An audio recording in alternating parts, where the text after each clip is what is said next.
octaves. I'm going to do 3. This one's on endurance. The second one will be speed. The third one will be the pros and cons of using your 4th and 5th finger in octaves. As you all know, lots of people have fast, great octaves.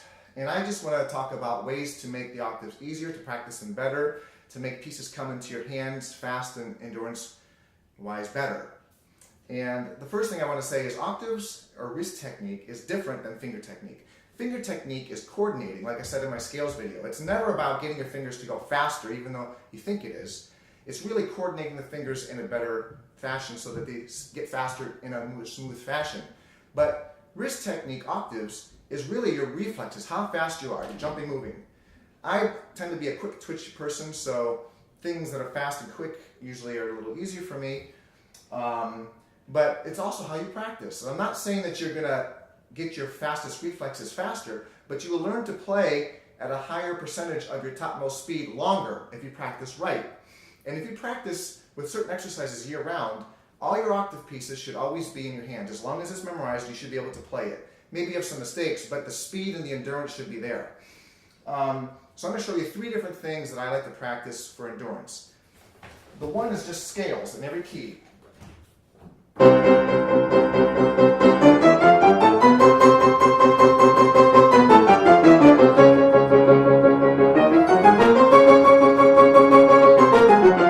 you see, I'm not using 4, and I don't want to talk about that now, but that's just for me.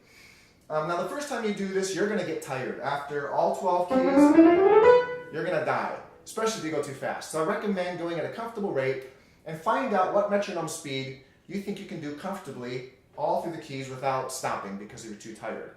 That's why it's endurance exercise. You're going to increase your endurance. You're not going to actually get your octaves faster so much doing it this way, but you're going to play them faster for longer than you could before. Eventually, you really want to go fast.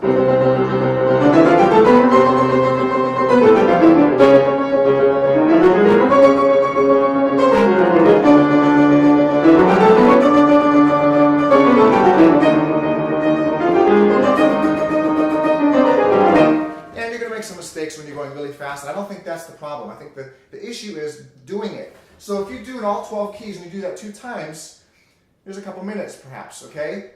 How many times in music can you think that you have to play 2 minutes of octaves fast without stopping? It's very rare. But if you can do it like this, you can do it in your piece of music.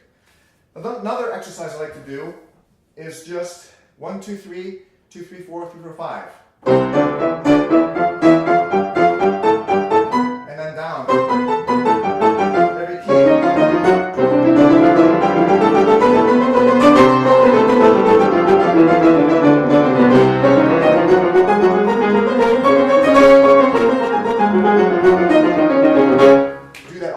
Without stopping, of course, try to get all the way through. And another one, it's a little bit more tricky.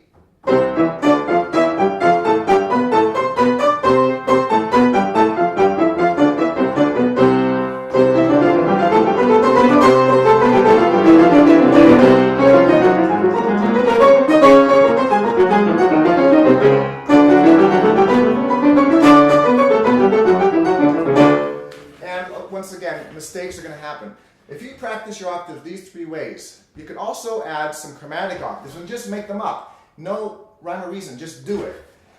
Just with 5s for this purpose. Get your wrists really flexible and get used to that burning feeling when it starts to burn. As long as you're not hurting yourself like medically, a little burn is fine. If you can't play with a little bit of burn, you're never going to play some of the best fast music in the world.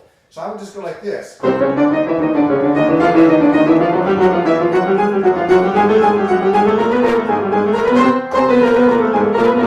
Just something like that. Just make it up and do it for a minute. And each time you practice it, it's going to get easier.